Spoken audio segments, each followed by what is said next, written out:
अचानक पाणी आला आणि विड्याच्या 4000 थैल्या आहे, 15-15 शिफ्ट आहे, 20-13 आहे, 15-15 आहे. अचानक पाणी आल्यामुळे ही परिस्थिती उद्भवली.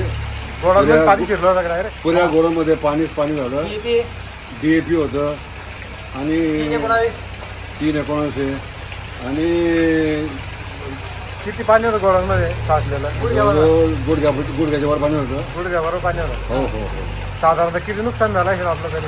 आता ते पाऊस पडलं. एक अंदाज असा अंदाजे जवळजवळ 700 थैल्या खाली ओल्या झालेल्या पुऱ्या पाणी होऊन जायला. त्याच्यामुळे दुसरं खराब होऊ शकतं. हो ना.